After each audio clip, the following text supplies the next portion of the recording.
kauna-unahang pagkakataon na pasok ng GMA News ang isang lugar sa Semporna, Sabah kung saan sumiklab noon ang bakbakan ng Malaysian Security Forces at mga tauhan ng Sultanato ng Sulu. Ramdam pa rin daw ng mga Pilipino roon ang takot na madamay sa gulo. Samantala, ibinunyag naman ang kampo ng pamilya Kiram na minsan na raw silang inalok na isuko ang pag-angkin sa Sabah kapalit ng mahigit 3 bilyong dolyar.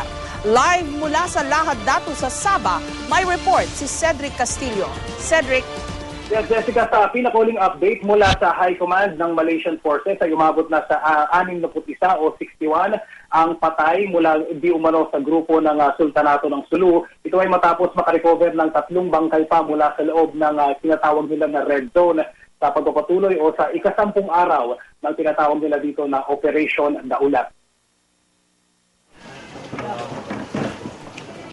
Sariwa pa sa alaala ng ilang taga-Simunul, Semporna, Sabah ang nasaksihan nilang engkwentro sa loob mismo ng kanilang komunidad sa pagitan ng mga tagasunod ng Sultanato ng Sulu at ng Malaysian Security Forces. March 1 alas 7 ng gabi. Matinding takot daw ang naramdaman ng mga residente. Bagoy na kami. Di na kaingatan ko bang uno na apa yang terjadi. Unin pagkonsumo uno yang terjadi. Patay kabuhi kaya alam kami tidak tahu sudah.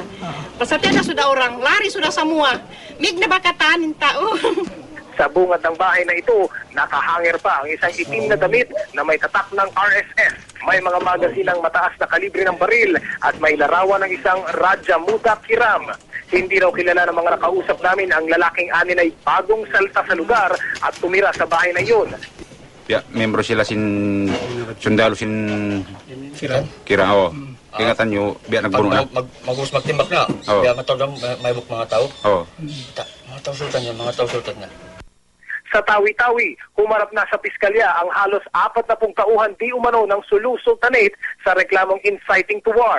Kamakailan ay naharang sila at inaresto ng Philippine Navy at Coast Guard. Naiwan daw sa Sabah si Raja Muda at Dimudin Kiram. Nagkahiwa-hiwalay sila sa area.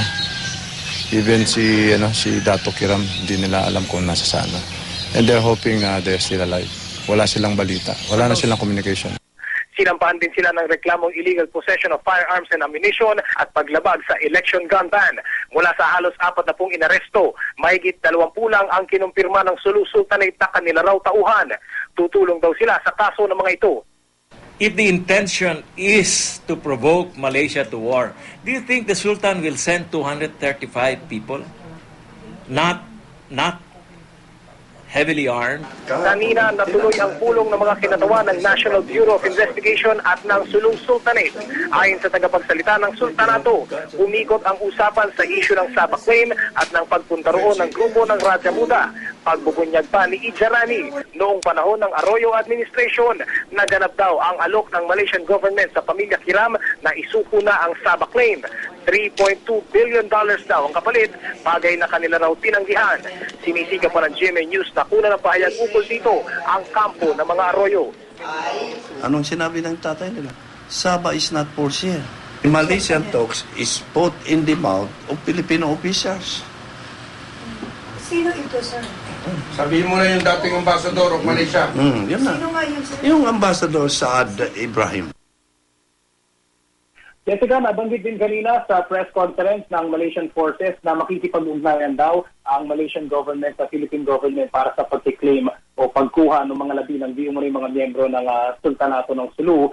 At ito daw ay matapos yung isagawa ang post-mortem examination. Bibigyan daw ng palugit na 3 days ang Philippine government at kapag hindi nakuha ang mga labi sa period na ito, ay ililibing na lamang ang mga ito sa Sabah, alinsunod na rin sa religious rights ng Islam. Jessica? Okay.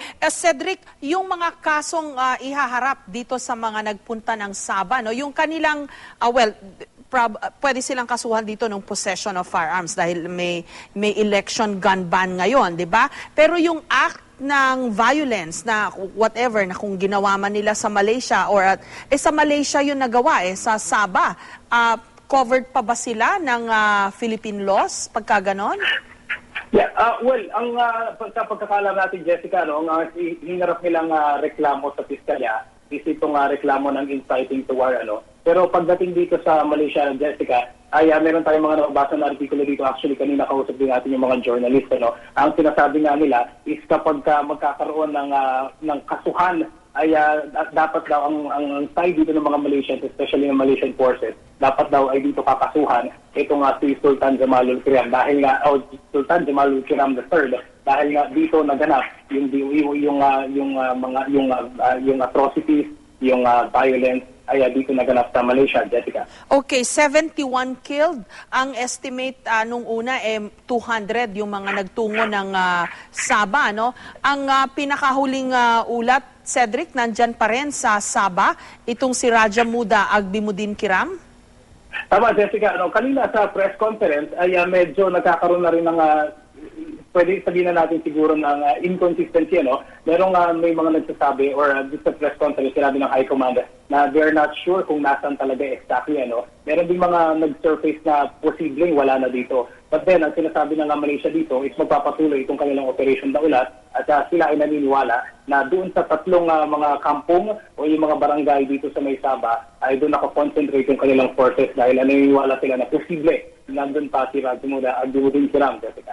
Base sa mga nakita mo, lalo't nakapasok kayo dun sa isang lugar kung saan nagkaroon ng bakbakan, ano? Anong klaseng method ang ginagawa? Ano ba to? Harapan? Yung labanan? May inkwentro talaga? O guerrilla warfare?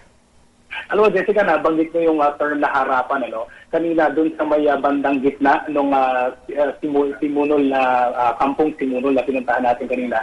Merong isang spot doon na merong dugo. Di umano ay nanggaling sa isang Malaysian police na namatay. A few steps from it, siguro mga 10-15 steps, nandun naman yung dugo na di umano galing sa isang sundalo ng Sultanate. Ang sinabi ng mga residente na sabi nila na kita raw nila pagkabagsak ng dalawang bangkay doon noong March 1 ay magkaharapan na sila a few meters away from each other at sila yung nagpalitan ng putok daw and pareho silang bumagsak, pareho silang bumalagta doon sa area yun. At kanina nga, gaya na nabanggit natin sa report, kita-kita pa natin yung mga tapas, yung mga marks, yung mga bullets sa mga kahoy, yung mga salamin ng mga basag.